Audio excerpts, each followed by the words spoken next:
on va commencer. Je me présente rapidement. Donc, je m'appelle Guillaume Chevalier. Je travaille pour le groupe Freaks for You Gaming, qui est une agence marketing spécialisée dans le gaming et l'e-sport, qui est localisée en Allemagne et qui opère en Europe et à travers le monde, et qui fait partie du groupe Nodwin Gaming, qui est un groupe indien, qui est une agence aussi spécialisée dans le marketing dans le monde du jeu vidéo et qui opère dans tous les pays émergents, donc principalement en Inde, en Amérique du Sud, en Asie du Est, Ouest et au CIS. Donc voilà. Je vais commencer d'ici quelques minutes parce que je vois que Samantha nous a rejoint à nouveau. Donc on a deux documents à vous présenter. Un document qui présente l'univers du gaming et un document qui présente l'univers de l'e-sport. N'hésitez surtout pas à poser vos questions dans le chat si vous en avez la possibilité quand je vous présente les deux documents, parce que je pense que c'est plus intéressant si vous avez la possibilité de participer à ce webinaire. Donc voilà, hop. Donc je vais prendre ça, le webinaire gaming, et c'est parti. Donc pour commencer, une présentation très rapide donc de l'industrie du gaming, qui est donc l'industrie créative, la première industrie créative dans le monde et qui réalise un chiffre d'affaires de 183 milliards à travers l'ensemble des marchés au niveau du globe. Le marché le plus important à l'heure actuelle, c'est l'Asie et le Pacifique, suivi par l'Europe et l'Amérique du Nord, qui sont des marchés plus matures, qui arrivent à une période un peu de stagnation, alors que le marché asiatique et pacifique est vraiment un marché en plein boom et qui continue de croître très fortement année après année. Le Covid-19 a permis à l'industrie du gaming vraiment de se développer encore plus rapidement avec les différents confinements qu'on a connus à travers le globe. Il y a beaucoup de pans de l'industrie qui sont complètement arrêtés à ce moment-là, et l'industrie du jeu vidéo a énormément profité en fait de cette période-là, parce que tout le monde étant à la maison. Une des activités qui restait, c'était donc la pratique du jeu vidéo. Et donc, il y a eu un énorme boom dans l'industrie à cette période-là. On vous a indiqué aussi un peu les plus grands événements trade show en fait qui existent à travers le monde. Donc en France, il y a la Paris Games Week principalement, mais aujourd'hui la messe un peu de l'industrie du jeu vidéo maintenant c'est devenu la Gamescom qui se passe en Allemagne à Cologne, et on a aussi le Tokyo Game Show qui est là, s'adresse plus à des éditeurs asiatiques et qui réunit toute l'industrie, on va dire, du côté de l'Asie, même s'il y a de plus en plus d'acteurs occidentaux qui s'y rendent, parce que le marché en fait est très dynamique et donc très intéressant pour tout acteur du monde du jeu vidéo. Au niveau de la répartition, alors malgré certaines apparences, on parle beaucoup du marché du PC et des consoles, mais c'est le marché du mobile en fait qui domine ces dernières années l'industrie du jeu vidéo, qui est drivé par un taux de croissance assez important et surtout qui a, on va dire, de belles perspectives de développement, tout simplement parce que surtout dans les pays émergents, en fait, les joueurs jouent beaucoup plus sur du jeu mobile parce que plus simple d'accès. Les smartphones se sont développés en termes de performance qui permettent d'avoir accès à des jeux encore plus réalistes et qui offrent une meilleure expérience de jeu. Et il y a aussi la fracture numérique qui a été adressée dans de nombreux pays grâce en fait aux smartphones et aux mobiles. Donc aujourd'hui, le jeu mobile, vraiment, c'est le marché, c'est le vecteur principal de croissance dans l'industrie du jeu vidéo, même si le jeu PC et le jeu console, notamment sur les marchés occidentaux, restent très présents et très développés et ne sont pas à négliger de ce côté-là. Le marché du jeu vidéo français, c'est environ 6 milliards de dollars en fait de chiffre d'affaires. C'est une industrie qui est colossale et conséquente, qui est très bien structurée en fait, et notamment c'est ce que je vais vous montrer rapidement ici, la structuration de l'écosystème français. Il y a des syndicats et des organisations qui sont créées, on va dire, et qui sont un peu tout en haut de l'écosystème avec Francisport, donc qui est une association qui, en gros, a pour but de représenter un peu tous les différents acteurs qui existent dans l'industrie du jeu vidéo et pouvoir aider au développement, notamment d'aider en fait auprès des pouvoirs politiques pour faciliter la reconnaissance de l'e-sport, entre autres, mais pas que, faciliter la mise en place de réglementations qui aident au développement de l'industrie du jeu vidéo. Et on a aussi le CEL et le SNJV qui sont là des syndicats qui représentent en fait les éditeurs de jeux vidéo, les publishers et le reste des acteurs de l'industrie. Au niveau de l'organisation, on a un peu une organisation pyramidale en fait pour l'industrie du jeu vidéo, avec tout en haut, on va dire les publishers. Donc les publishers, ce sont ceux, on va dire, qui aident à amener les jeux vidéo qui sont créés dans les différents marchés. Donc c'est eux qui financent en fait ce qu'on va appeler des studios de jeux vidéo qui sont eux vraiment concentrés sur le développement de jeux vidéo. Donc par exemple la création du prochain Call of Duty. Et à côté de ça, on a des publishers qui sont eux spécialisés, qui vont amener en fait les sous nécessaires au studio et aider à la mise en place en fait de campagnes marketing. Pour la mise en place, pour amener en fait leurs produits, les produits des studios sur les marchés à travers le globe. Et à côté de ça, vous avez les agences marketing qui sont là, qui vont aider en fait les publishers et potentiellement aussi les studios pour mener les campagnes qui vont aider à faire la publicité des jeux, leur marketing, organiser leur campagne événementielle et tous les éléments qu'ils n'ont pas forcément en interne. Et tout en bas, on va retrouver en fait les joueurs, les influenceurs et les plateformes de diffusion très importants qui font vivre en fait cet écosystème. Les plateformes de diffusion, c'est l'endroit comme Twitch ou YouTube où on va retrouver en gros tout le contenu qui sont liés aux jeux qui vont être partagés dessus. Les influenceurs, ce sont ceux qui vont créer le contenu et ces deux éléments-là vont en fait nourrir en quelque sorte un petit peu les joueurs en contenu et leur donner envie tout simplement de jouer à certains jeux. Donc voilà. Pour l'industrie du jeu vidéo, en fait, c'est une industrie qui peut paraître un petit peu compliquée à appréhender au premier abord parce qu'il y a énormément de jeux. Il y a énormément de jeux en fait qui sortent régulièrement tous les ans et c'est un chiffre qui s'accroît de plus en plus. Il y a de plus en plus de jeux qui sortent en fait sur le marché. Mais en fait, ce dont on se rend compte, c'est que la plupart en fait des jeux se battent pour réussir à capter l'attention en fait des joueurs. Et à ce petit jeu-là, on se rend compte qu'en fait, il y a quelques titres en fait qui attirent l'attention de tous les joueurs. Et c'est ça en fait dont on se rend compte. Là, sur le graphique que vous pouvez voir, en fait, on voit que 60% de l'attention des joueurs et du temps passé en fait pour jouer sur PC, PlayStation ou Xbox est passé sur des titres qui sont sortis avant 2019 sur ce qu'on appelle les GAAS, c'est les Game as a Service en fait. Donc ça va être par exemple des jeux comme Fortnite, League of Legends. C'est des plateformes qui en gros sont souvent des free-to-play, donc des jeux qui sont accessibles gratuitement, mais qui partagent un nombre de contenus régulièrement pour en fait réussir à conserver l'attention des joueurs et les garder dans leur écosystème.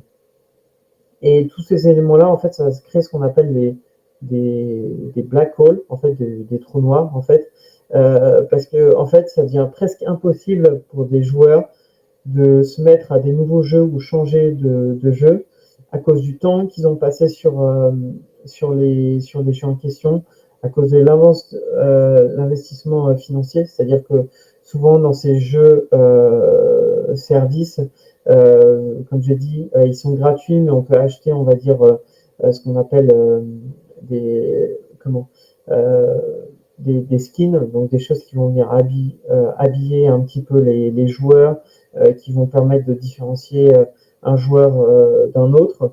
Et donc ces éléments-là, souvent, au final, quand on joue à un jeu depuis 2019, ça représente des investissements financiers assez conséquents. Euh, le fait en fait que les joueurs se soient beaucoup investis dans la création de contenu, c'est-à-dire que de plus en plus en fait, ce ne sont plus uniquement en fait les studios ou les publishers qui créent du contenu en fait dans ces jeux services, mais c'est aussi beaucoup les joueurs en fait. Euh, il y a une double approche au niveau de la création de contenu et c'est des contenus qui sont disponibles directement dans le jeu après. Et donc c'est tout un écosystème économique qui fait que ça capte encore plus l'attention des joueurs.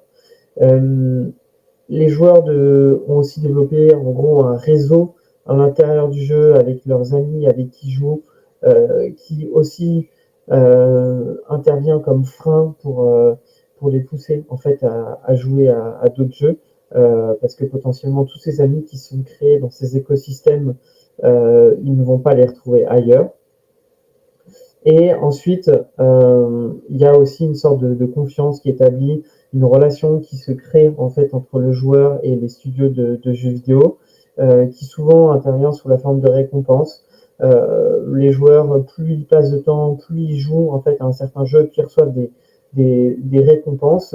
Et donc à un certain moment, ces récompenses mis bout à bout euh, sont des éléments en fait qui conservent en fait les joueurs dans l'écosystème créé par le studio.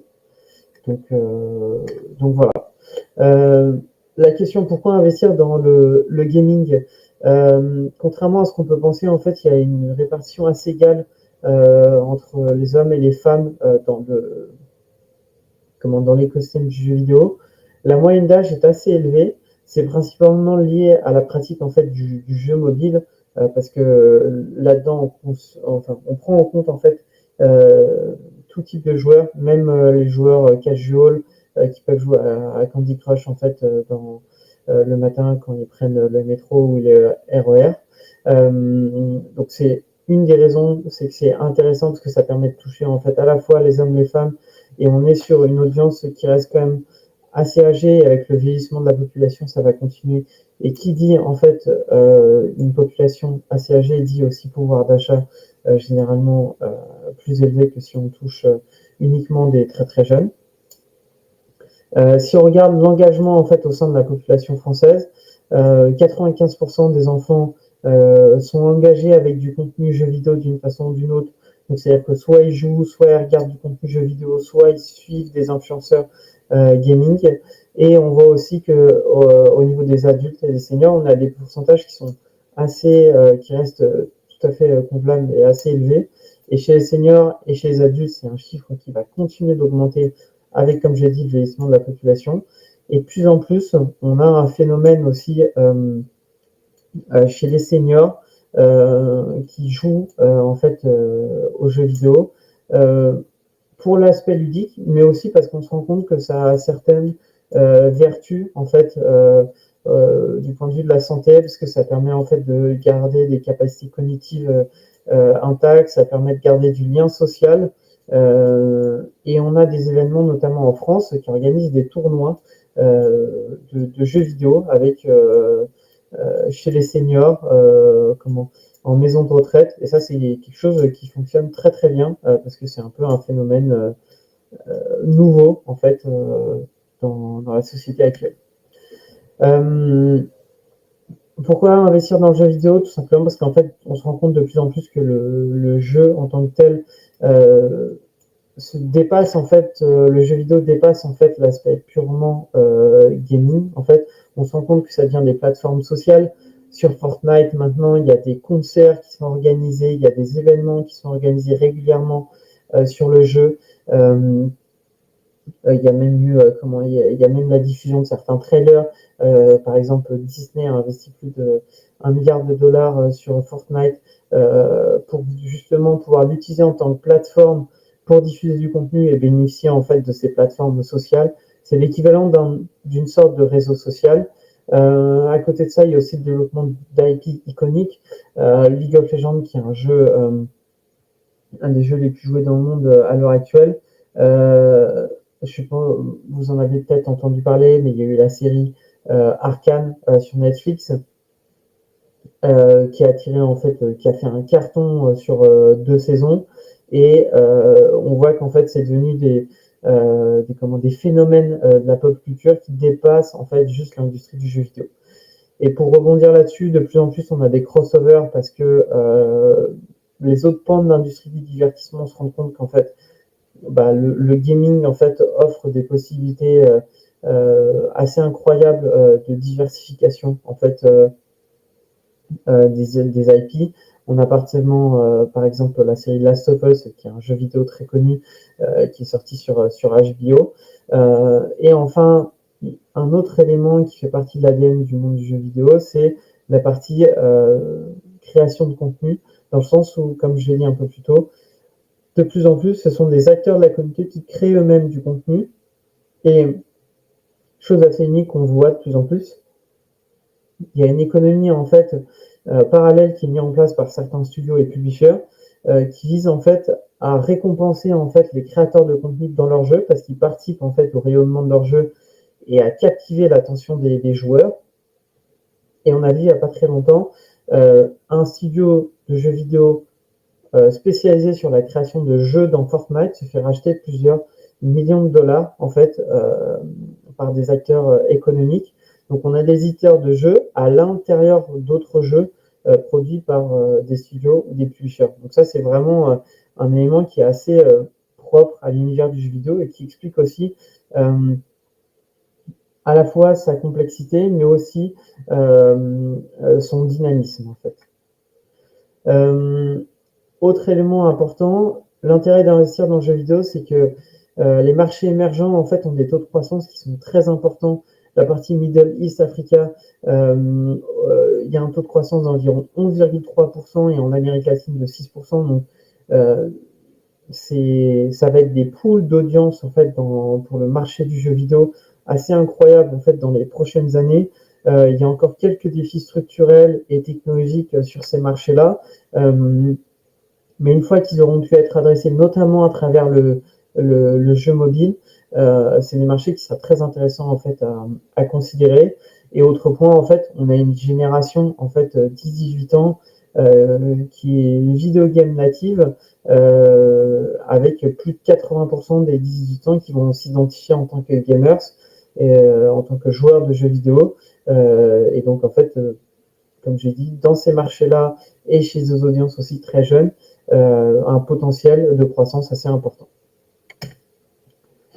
Alors, maintenant que j'ai présenté très rapidement ces éléments-là sur pourquoi c'est intéressant d'investir dans le jeu vidéo, comment est-ce qu'on investit? Eh ben, via des leviers d'action assez simples, du placement de produits. Par exemple, Nike a fait un placement de produit sur le documentaire réalisé par Inoxtag qui s'appelle Kaizen pour son ascension de l'Himalaya. Ça peut se faire via des éléments plus digitaux, donc via des overlays pendant des live streams. Alors, pour expliquer ce que c'est des live streams, c'est quand on a quelqu'un qui diffuse en direct son écran quand il joue un jeu vidéo, en fait. Et donc ça, c'est quelque chose qui est très développé dans l'industrie du jeu vidéo, avec des influenceurs qui font ça de façon très régulière sur des plateformes telles que Twitch, YouTube et autres, et qui peuvent diffuser après cette partie live stream des VOD qui peut être vue en différé sur ces plateformes par leurs audiences. Ensuite, il y a la possibilité de créer des événements. Donc, par exemple, il y a le GP Explorer qui est à la croisée de différents chemins, mais qui est beaucoup investi par des acteurs du monde du jeu vidéo, parce que réunissant de nombreux influenceurs du jeu vidéo. Pour expliquer ce qu'est le GP Explorer, Squeezie a créé une course en fait de voitures en fait de Formule 1 en fait et qui réunit de nombreux influenceurs qui passent en fait ont accès à différents cours organisés par la Fédération internationale d'automobile et qui se réunissent le temps d'un week-end pour faire une course en temps réel avec une audience qui est présente en live et un live stream.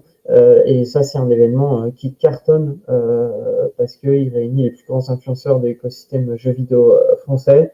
Et en même temps, c'est quelque chose d'assez unique qu'on retrouve qu'on retrouve nulle part ailleurs. Donc voilà un peu la présentation du GP Explorer.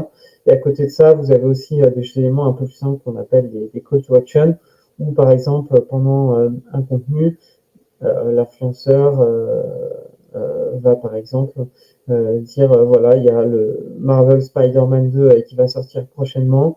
N'hésitez pas à me retrouver à la Paris Games Week pour un show exclusif.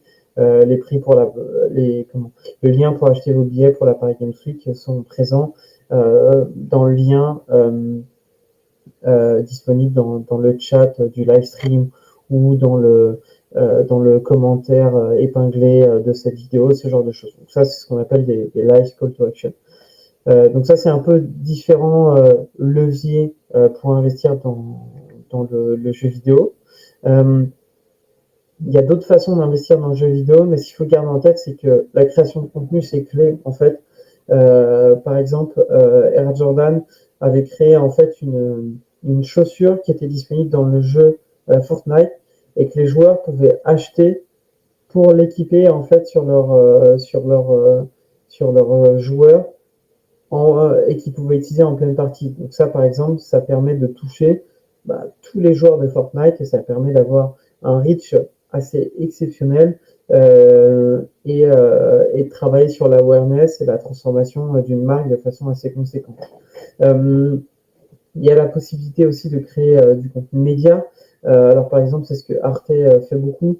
Ils ont une grille de programmes avec des émissions sur Twitch qui tournent, qui sont rediffusées après sur YouTube,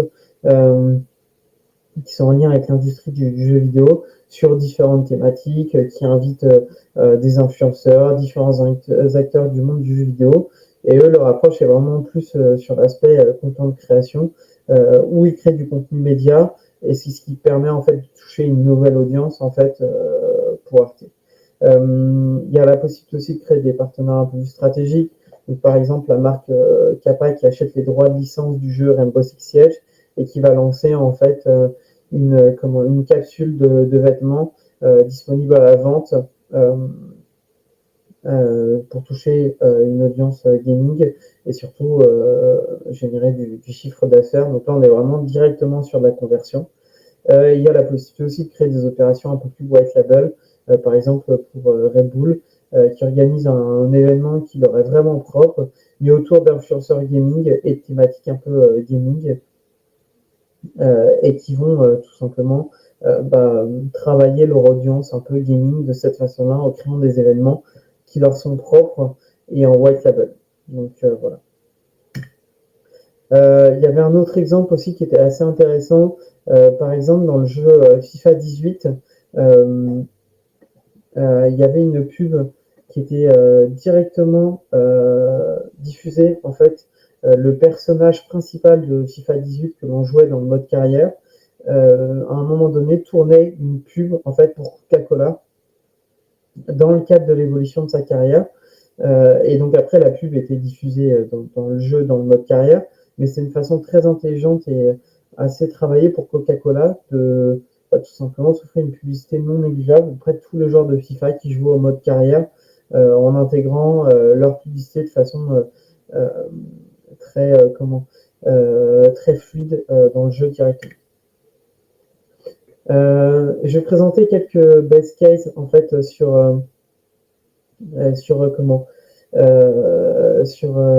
en fait des campagnes qui ont eu lieu dans différents dans l'univers du jeu vidéo.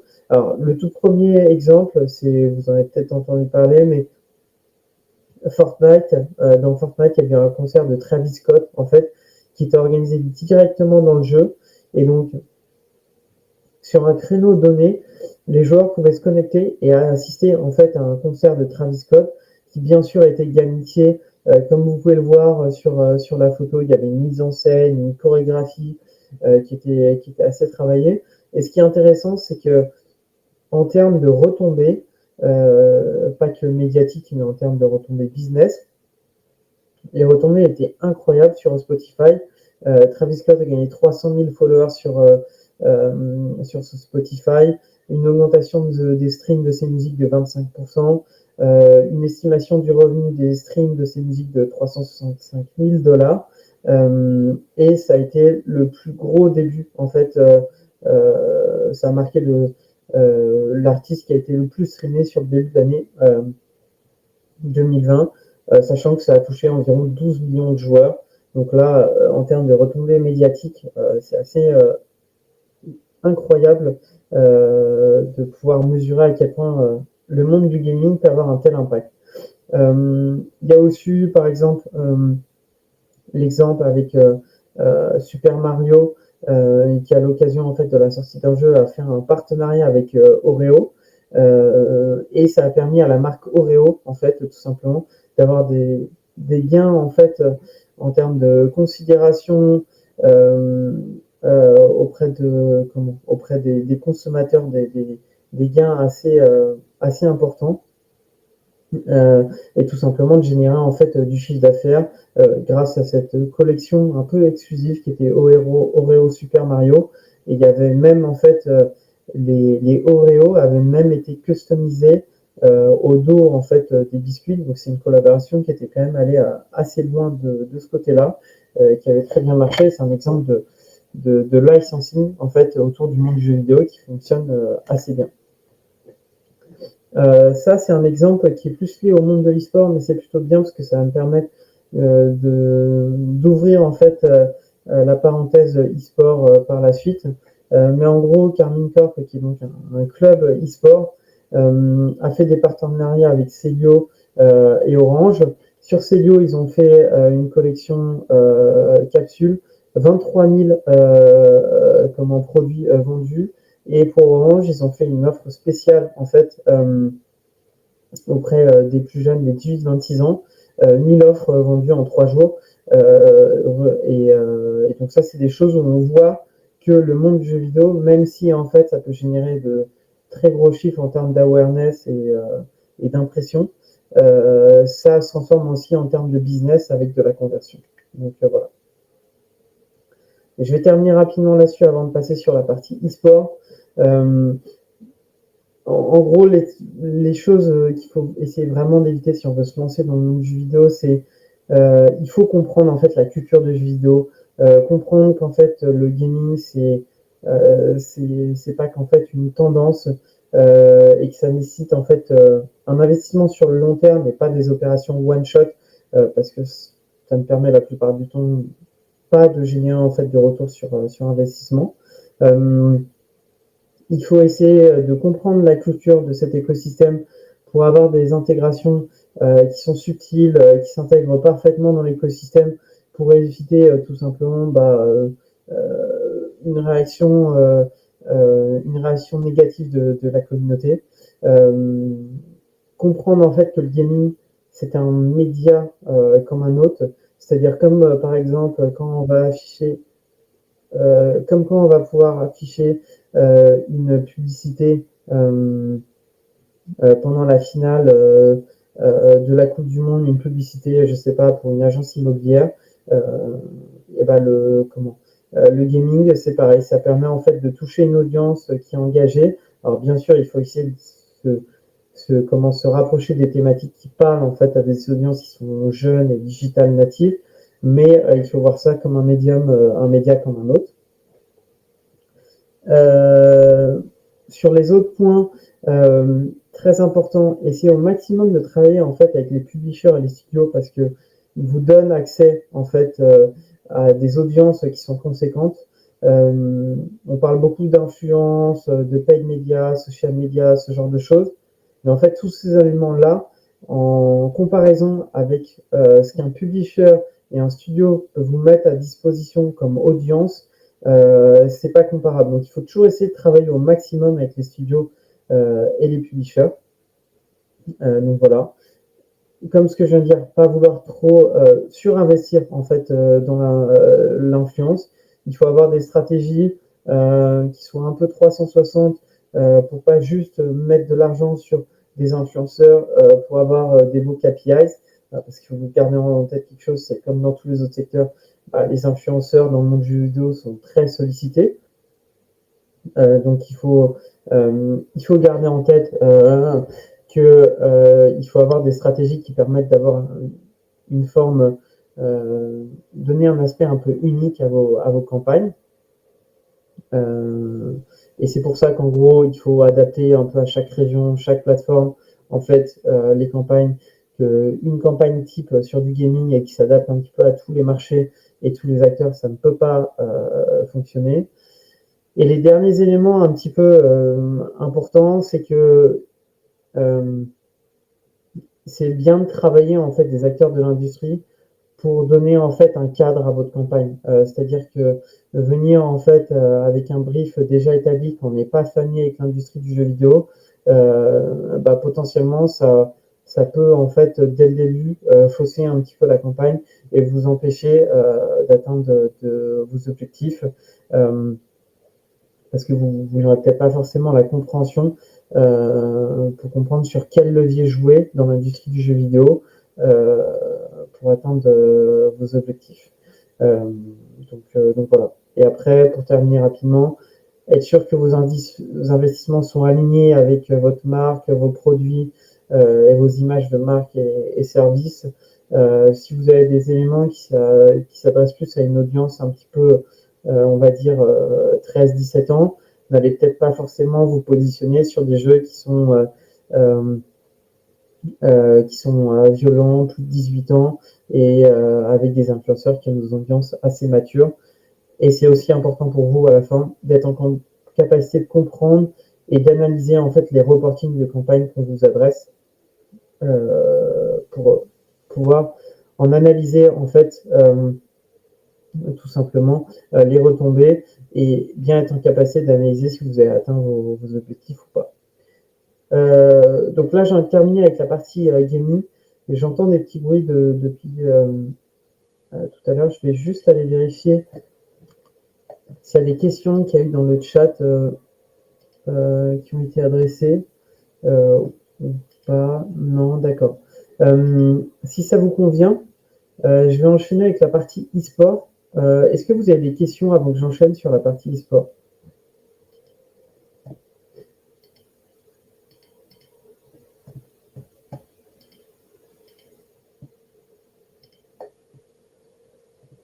Je pars du principe que non, du coup. Alors, d'accord. Juste pour vous rassurer, là, ça va un peu vite, mais vu qu'on n'a qu'une heure, il faut que j'avance un petit peu sur les éléments. Mais de toute façon, toutes ces documentations vont vous être partagées après. Et il y aura la possibilité pour vous, si vous le souhaitez, de refaire une réunion et de pouvoir rediscuter un petit peu de tous ces éléments-là si vous avez des éléments qui vous ont intéressé par la suite. D'accord?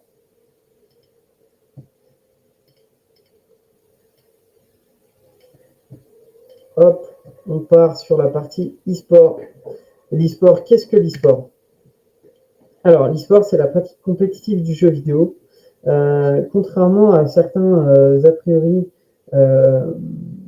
et faux semblants, l'e-sport n'a rien à voir avec le sport. On a beaucoup essayé de vendre, en fait, notamment avec les Jeux olympiques, en fait, de proposer en fait que l'e-sport c'est la pratique compétitive des jeux vidéo sportifs en fait, mais en fait quand on creuse un petit peu, là où tous les joueurs et toutes les audiences sont très éloignés de toutes les simulations sportives ou les sports, les pratiques de sport connectés.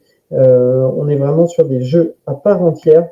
Qui n'ont rien à voir avec l'industrie du sport et son écosystème.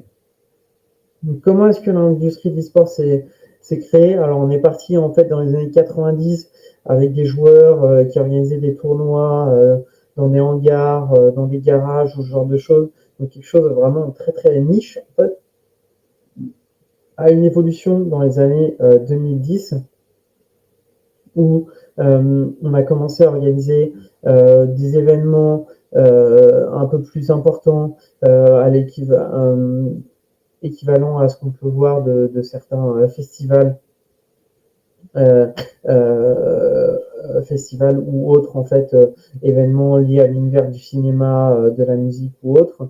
Et enfin, dans les années 2020, il y a un vrai boom où là, on organise des événements dans des stades qui sont utilisés la plupart du temps pour des stars mondiales de la musique ou pour accueillir en fait des événements sportifs internationaux. Et c'est des événements qui font salle comble. Et ça se retrouve pour le coup en Europe, aux États-Unis, en Amérique du Sud, en Asie, donc dans tous les marchés en fait. Il y a des événements de cette taille-là maintenant qui s'organisent tellement l'événementialisation et le boom de l'histoire a pris à travers les différents marchés du globe. Alors, je fais un breakdown rapide en fait du marché. En gros, encore une fois, on va retrouver en gros le marché asiatique qui représente plus de 80%, donc une part encore plus importante que le chiffre d'affaires en fait. Euh, chiffre d'affaires réalisé par le marché asiatique sur par le marché du jeu vidéo global. Là, c'est 80% de l'audience globale qui sont sur les marchés asiatiques pour l'e-sport. En Europe, on est sur un marché qui est quand même assez actif et développé. On peut retrouver des pics d'audience sur la France à plus de 200 000 spectateurs, sur l'Europe à plus de 800 000 spectateurs. Donc on peut retrouver des audiences quand même assez conséquentes et importantes sur le marché européen autour de compétitions e-sportives. Euh, Sachant que le jeu en fait qui représente le plus l'e-sport en Europe à l'heure actuelle, c'est League of Legends. C'est là en fait où les plus grosses audiences sont réalisées. En France, on a une audience de 11,8 millions en fait de personnes âgées de plus de 15 ans qui s'intéressent à l'e-sport, sachant qu'entre 2023 et 2022, il y a une augmentation de 1 million. Sur ces sur ces 23% en fait d'utilisateurs internet qui ont plus de 15 ans, ça se répartit de la façon suivante. On a 5,8 millions de personnes qui uniquement regardent en fait l'e-sport, c'est-à-dire que c'est les gens qui ne jouent pas mais qui regardent du contenu des compétitions e-sportives. 4,7 millions qui jouent et regardent et 1,3 million qui jouent uniquement de façon compétitive, c'est-à-dire que eux ils ne regardent pas de contenu sportif, mais ils jouent de façon compétitive à des jeux. Et il y en a certains qui font carrière aussi là-dedans et qui deviennent des joueurs professionnels. Cette slide, pour la résumer un petit peu, c'est pour représenter un petit peu l'augmentation en fait du chiffre d'affaires entre 2019 et 2022 de l'industrie. Et quels sont les éléments qui ressortent? C'est qu'en gros, entre 2019 et 2022, le chiffre d'affaires a augmenté de 182% sur le secteur e-sportif en France. On est passé de 50 millions à 141 millions de chiffre d'affaires. Donc c'est une augmentation qui est considérable. Seulement, c'est un écosystème qui reste très fragile. Pourquoi? Parce qu'en fait, il est représenté, il est divisé entre deux types d'acteurs, des compagnies commerciales et des associations. Et en fait, on se rend compte que 10 des plus gros acteurs en fait de l'industrie captent 70% du chiffre d'affaires sur la France. Ça s'explique tout simplement par le fait qu'il y a énormément d'associations en fait qui vivent en fait sur l'écosystème e-sport français, mais en moyenne ils représentent que 74 000 euros de chiffre d'affaires à l'année.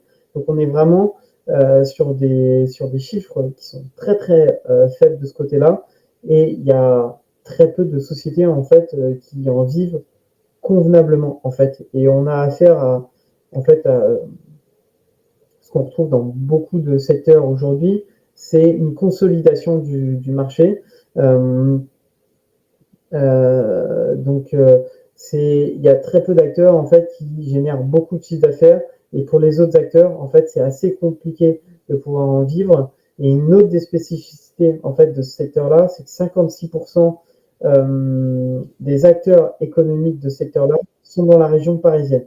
C'est-à-dire que Paris est en fait on va dire, la région la plus dynamique pour le secteur de l'e-sport. Alors, c'est assez intéressant parce qu'il y a des villes qui essaient de mettre en place en fait des écosystèmes qui favorisent l'implantation de sociétés liées à l'e-sport ailleurs en France. Par exemple, la ville de Montpellier a beaucoup travaillé pour favoriser l'implantation de sociétés, de studios, d'e-sport, de jeux vidéo, et qui viennent s'implanter à des conditions préférentielles en fait à Montpellier pour pouvoir dynamiser la région de ce côté-là. Donc voilà, c'est assez intéressant de ce côté-là. Donc voilà. Je passe sur cette partie-là. C'est un élément qui est aussi important et qui fait un peu écho à ce qu'on disait. C'est qu'en gros, il y a pas tant d'emplois full-time en fait dans l'entreprise, enfin dans l'écosystème en France. Il y a 1000 personnes qui vivent en full-time de l'e-sport en fait en France, sachant que dans ces 1000 emplois, il y en a 604 qui sont vraiment des emplois comme des personnes qui font de la gestion de projet, de la communication, et 230 qui sont des joueurs professionnels. Donc en fait, il n'y a que 604 en fait euh, employés en fait qui vivent à temps plein de l'e-sport en France. Et ce qui est aussi important à noter, c'est qu'en moyenne, dans chaque société, il y a environ 11,8 en fait full-time employés dans cette par société. Et il y a encore beaucoup de personnes qui vivent de l'e-sport à travers la micro-entreprise en fait. Et donc c'est un écosystème qui est encore instable au niveau de sa structuration et des sociétés qui évoluent en fait en France. Donc voilà. C'est ce que je disais un petit peu, il y a encore très peu de CDI dans l'industrie pour faire écho à ça. Il y a aussi une surreprésentation en fait des hommes dans cette industrie-là. Donc à l'opposé de ce qu'on a pu voir en fait dans l'industrie du jeu vidéo, où il y avait un équilibre entre hommes et femmes en termes de consommation. Et l'e-sport, c'est un produit qui est consommé principalement par une cible masculine, et on retrouve ça aussi tout simplement dans les personnes en fait qui travaillent. Euh, et même si les choses ont tendance un petit peu à changer ces dernières années et il y a une meilleure représentation en fait de la femme qui se fait dans l'industrie, ça reste quand même un écosystème principalement masculin. Ça, c'est juste une petite remarque. On a parlé du Covid qui a permis de faire d'augmenter en fait l'industrie du jeu vidéo, mais le marché de l'e-sport a été touché touché assez durement par le marché du Covid, parce que c'est à ce moment-là où on a vu en fait une baisse du nombre de tournois, une baisse du nombre de cash prize en fait, de cash prize total attribué sur l'ensemble des tournois. Et à la suite du Covid, même si on a vu une légère augmentation, il y a eu une consolidation du marché par la suite, où il y a un grand nombre, en fait, il y a une diminution du nombre de tournois et du cash prize total distribué à travers ces tournois-là, qui montre qu'en fait, on est à l'heure actuelle, pour l'e-sport, dans une phase de consolidation du marché, pour permettre en fait de trouver un équilibre et permettre tout simplement à l'écosystème d'être périn. Là, on vous présente en fait un petit peu différents types de business models qu'on peut retrouver chez différents types d'acteurs. Là, c'est ce qu'on appelle les promoteurs e-sport. Donc ça, c'est ceux qui organisent des événements, des tournois en ligne e-sport. Et donc eux, le principal en gros de leur business model, c'est fait via des opérations white label et du sponsoring. White label, ça veut dire qu'en gros, il y a des studios de développement, des publishers qui viennent voir en fait ces acteurs-là et qui leur demandent d'organiser au nom des studios et des publishers des compétitions e-sport auxquelles les joueurs peuvent participer. Et ensuite, il y a le sponsoring dans le sens où ils amènent en fait des sponsors sur les événements et les tournois qu'ils organisent pour leur permettre tout simplement de monétiser et de rentabiliser en fait leurs investissements. Parce qu'au-delà des compétitions en white label, ils organisent aussi leurs propres événements qui doivent rentabiliser via du sponsoring, via du ticketing, via du media rights, via des revenus publicitaires et du merchandising. Donc voilà. Autre acteur, c'est ce qu'on a là, c'est une équipe sport. Donc là, c'est G2 eSport qui va tirer une grosse partie de ses revenus du sponsoring et du publisher. Sponsoring, c'est ils ont une équipe e-sport, ils sont visibles sur des compétitions e-sport qui sont diffusées dans le monde entier à travers des plateformes de streaming, comme j'ai dit, Twitch, YouTube. Ils réalisent du contenu sur leur propre réseau pour mettre en avant le sponsor. Et ces éléments-là, ils les monétisent auprès de sponsors. Et ensuite, il y a une autre approche avec les publishers où ils participent à des ligues créées par des publishers et des studios et ils reçoivent en fait des revenus chers de la part des publishers pour leur permettre en fait de financer leurs investissements, mais aussi parce que c'est une structure en fait qui apporte beaucoup de visibilité, donc ils apportent de la visibilité en fait aux compétitions qui sont organisées par les publishers et les studios. Et le dernier élément qu'on voit de plus en plus, c'est qu'en gros, maintenant, il y a du merchandising dans les jeux qui sont créés à l'image des clubs e-sport. Et donc, les publishers reversent un revenu cher en fonction du nombre, en gros, d'items que ces clubs e-sport vendent directement dans les jeux. Donc, voilà. Un autre élément qui explique, en fait, comme j'ai dit, c'est un écosystème qui a besoin encore de trouver en fait une façon d'assurer la rentabilité des différents acteurs. Et une des façons qui a été trouvée par certains acteurs, donc ça c'est un club e-sport, et donc en fait on retrouve le sponsoring qui est assez élevé, la partie publisher, mais en fait à l'intérieur de ce club e-sport, il y a ce qu'on appelle, en fait, ils ont créé une agence marketing spécialisée dans l'e-sport et ils accompagnent des marques pour les assister dans leur premier pas dans l'e-sport, leur faire découvrir l'écosystème, mener des campagnes e-sport. Et donc, ces éléments-là, ça leur permet de diversifier un petit peu leur revenus. Là, on est sur une autre équipe e-sport qui est donc la K-Corp et qui est, on va dire, un peu un ovni dans l'écosystème, qui génère en fait tout simplement un intérêt de la part d'une audience qui est conséquente, qui est devenue un item en fait de la pop culture chez les plus jeunes. Et donc eux, même s'ils retrouvent un taux de sponsoring qui est très élevé, et le merchandising c'est aussi un élément de vente qui est très élevé pour eux parce que excusez-moi. Le merchandising, c'est aussi un élément qui est très élevé pour eux parce qu'ils vendent beaucoup en fait de maillots, tellement on va dire ils ont un pouvoir d'influence auprès de leurs audiences qui est important. Et donc dès qu'il y a des nouvelles collections qui sont lancées, généralement en quelques temps, ils sont en rupture de stock parce que tout leur stock en fait de maillots sont épuisés. Et pour donner un élément là-dessus, ils vendent à peu près le même nombre de maillots que certains clubs de Ligue 1 fait par des clubs de foot. Donc voilà, donc c'est pour montrer un petit peu la taille conséquente de ces éléments de ce côté. Donc voilà. Là, c'est en gros, c'était rapidement pour présenter un petit peu les plus gros événements e-sport qu'il peut y avoir dans le monde.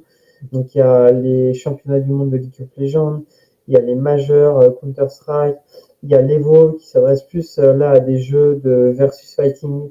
Il y a maintenant le WC qui est la Coupe du monde des jeux vidéo où en gros les plus grands clubs e-sport se réunissent en Arabie Saoudite et participent à des compétitions pendant 2 mois sur différents jeux. Et c'est devenu un petit peu l'événement en fait créé par l'Arabie Saoudite qui investit vraiment énormément dans le secteur de l'e-sport et du jeu vidéo pour attirer les yeux du monde entier sur leur pays et parler aux jeunes générations. Donc, et là, nous avons mis en fait quelques événements e-sport en France. On a pas mal de ligues sportives sur Valorant, sur League of Legends. On a eu les championnats du monde de Rocket League il n'y a pas très longtemps, comme ceux de Fortnite. Il y a le KCX, qui est donc un événement qui est organisé par la K-Corp, qui est un événement très singulier où en quelque sorte ils ont déjà rempli l'Accor Arena Hotel pour un événement qui est organisé par eux tout seuls. Donc ils ont une capacité d'attractivité auprès des jeunes générations qui est assez exceptionnelle. Et donc c'est en quelque sorte un événement très symbolique et iconique. Spécialité du marché du jeu vidéo, du marché de l'e-sport français, c'est qu'en gros on a des Watt TV qui sont créés en fait, qui sont là en fait comme pour un beam, diffuser en gros les compétitions de jeux vidéo et chaque Web TV est spécialisé en fait sur un jeu la plupart du temps. Donc là par exemple, on a des Web TV qui sont spécialisés sur Rocket League, Counter-Strike, League of Legends, et qui diffusent toutes les compétitions qui sont liées à ces différents jeux sur leur plateforme de diffusion, les plateformes de live stream, qui sont par exemple Twitch, YouTube. Et donc ça permet de créer un écosystème e-sport en France qui est très dynamique en fait. Et eux, leur travail, en gros, c'est de localiser toutes les compétitions régionales et globales en France pour une audience française. En fait. Alors, ce petit graphisme un diagramme peut faire un petit peu peur, mais en gros, c'était juste pour expliquer comment les différents acteurs étaient organisés au sein de l'industrie du jeu vidéo. En gros, ce qu'il faut garder en tête, l'industrie de l'e-sport, ce qu'il faut garder en tête, c'est que tout part en fait du jeu en fait e-sport en question, et après il y a des équipes qui viennent se greffer à ça, il y a des ligues, des tournois qui sont organisés par des opérateurs ou directement par des développeurs, des publishers, et ensuite dans un autre cercle en fait il y a les médias qui viennent diffuser les compétitions, il y a les sponsors qui viennent financer ces compétitions, il y a les coachs, les joueurs, les managers qui travaillent au sein des équipes pour permettre aux équipes d'être compétitives. Et ensuite, il y a les fans, tout simplement, qui viennent pour consommer le produit, acheter des éléments et permettre de faire vivre l'écosystème. Donc, il y a deux entrées de sous principalement pour faire vivre en fait ces éléments-là. C'est la partie sponsoring, investissement, et la partie fans qui investissent dans cet écosystème-là. Il y a encore très peu de media rights, de droits médias en fait dans cet écosystème, tout simplement parce qu'en fait tout le contenu est disponible en libre accès sur Twitch et YouTube, et il n'y a pas de paywall en fait qui a été mis en place pour l'instant dans l'industrie. Donc voilà.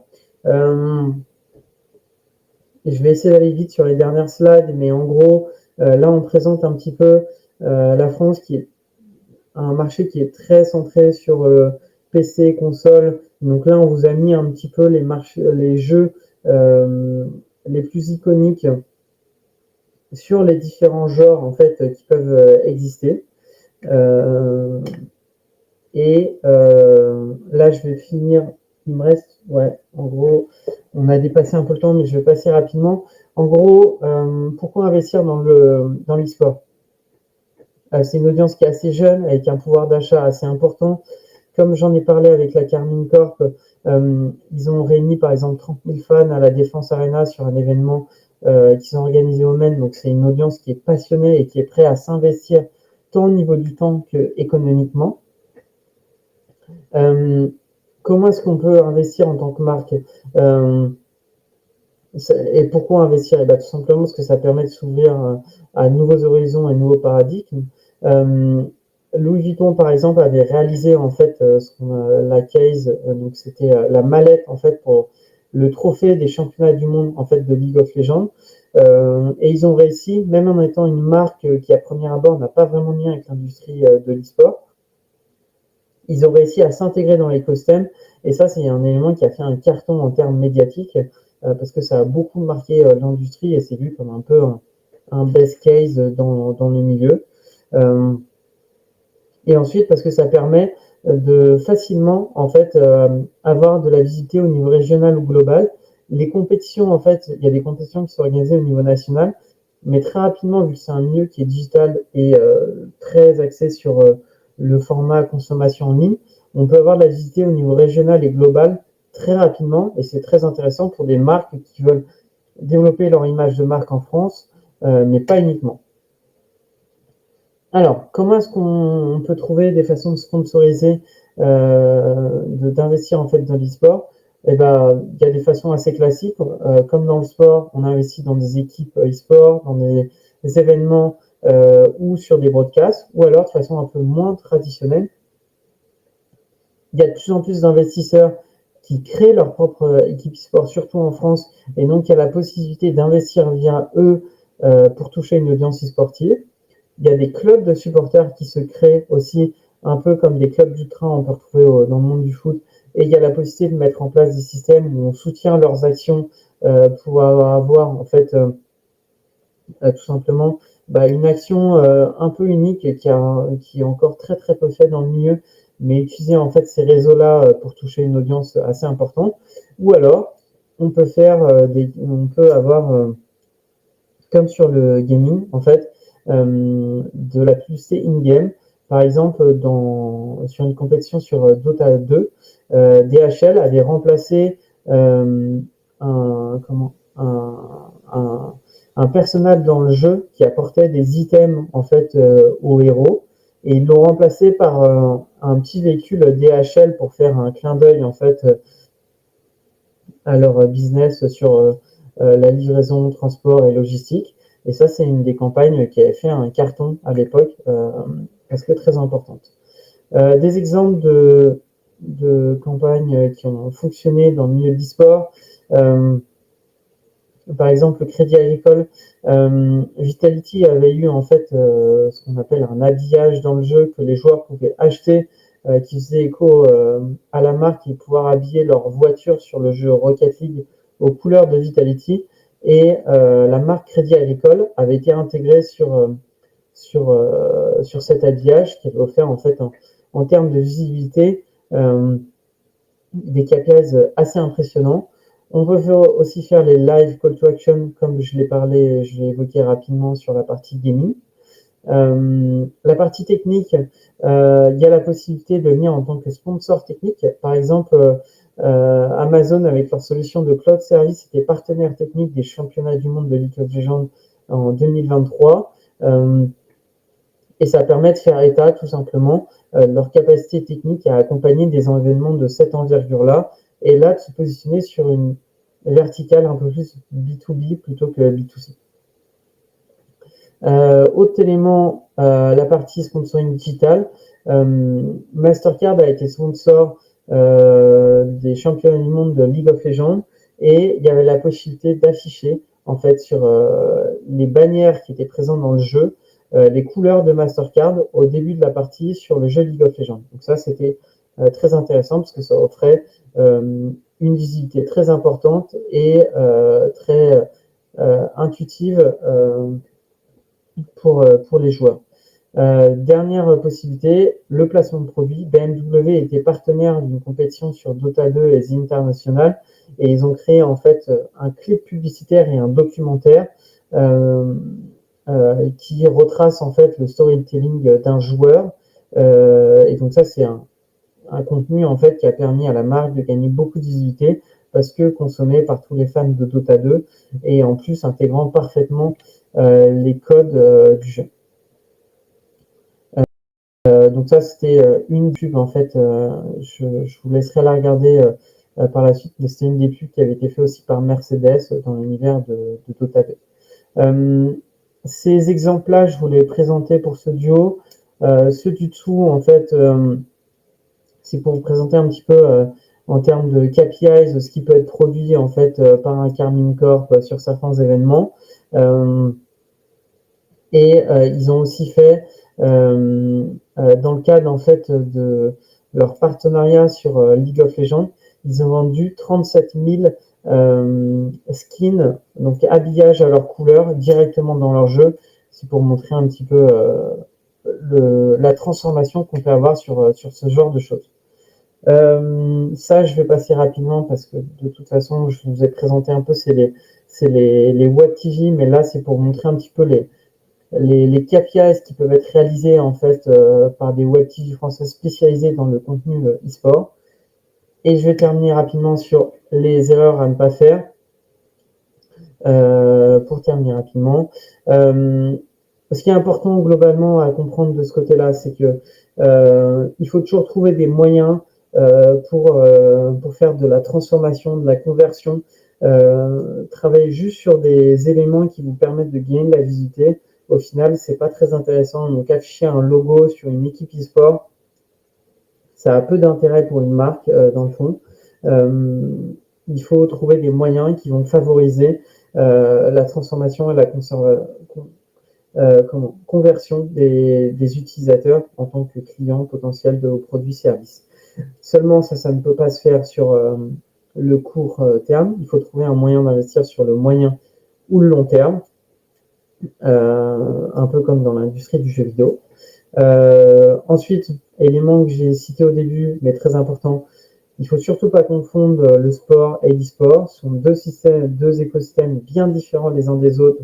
Et ne cherchez pas à rentrer dans le monde de l'e-sport via des éléments sportifs parce que ce sont des éléments peut-être que vous pouvez comprendre et mieux appréhender. Les KPIs que vous obtiendrez sont très souvent assez mauvais de ce côté-là. Donc voilà. Ensuite, comme sur le gaming, s'assurer qu'en gros, les investissements que vous faites sont alignés avec les valeurs de vos produits et de vos services.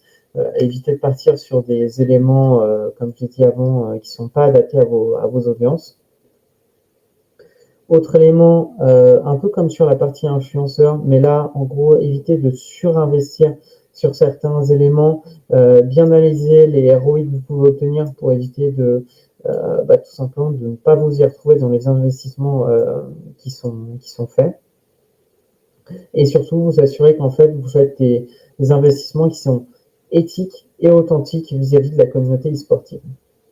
Et les derniers points un petit peu, l'influence joue une part importante toujours dans l'industrie de l'e-sport. Il ne faut pas négliger cet élément-là pour supporter vos actions marketing dans l'e-sport et manquer un peu l'opportunité de scale vos actions du niveau national vers des niveaux un peu plus régionaux et globaux parce que de par l'aspect digital et en ligne de l'e-sport, c'est très intéressant de pouvoir utiliser ces leviers pour toucher d'autres audiences en dehors du marché français. Donc c'est tout pour moi. J'ai été un peu vite sur la partie sport, mais c'était pour essayer de rester dans les temps. Je ne sais pas si vous avez des questions. Si ça a été un peu vite, de toute façon, on vous enverra les decks et vous pourrez les revoir. Et puis pour moi, c'est à peu près tout. Est-ce que vous avez des questions, Samantha, de votre côté? Non, je voulais vous remercier. J'ai trouvé ça super intéressant, énormément, enfin très généreux en partage d'informations. Et comme je voulais vraiment m'immerger dans cet autre canal de communication pour les marques que je ne connaissais pas du tout, je vous remercie beaucoup pour votre partage. C'était vraiment, vraiment intéressant. Tout le plaisir était pour nous. Et puis, j'espère, de ce que j'ai compris des échanges avec Samy, de toute façon, je pense qu'on reprendra contact d'ici quelques mois pour voir en fait s'il y a un intérêt pour faire quelque chose de plus concret dans l'univers. Et puis d'ici là, si vous avez des questions ou autres, surtout pas hésiter à nous recontacter, quoi. Donc voilà. Tout à fait. Vraiment, j'ai trouvé ça très intéressant, très condensé, très informatique et pédagogique, donc merci beaucoup. Bah, J'ai c'est beaucoup parfait, c'est qu'on a apprécié. bien fait notre travail. C'est qu'on a bien OK, fait notre travail. Bon, merci et beaucoup. ben, merci beaucoup et bonne journée à vous. Au revoir. Bonne journée. Au revoir.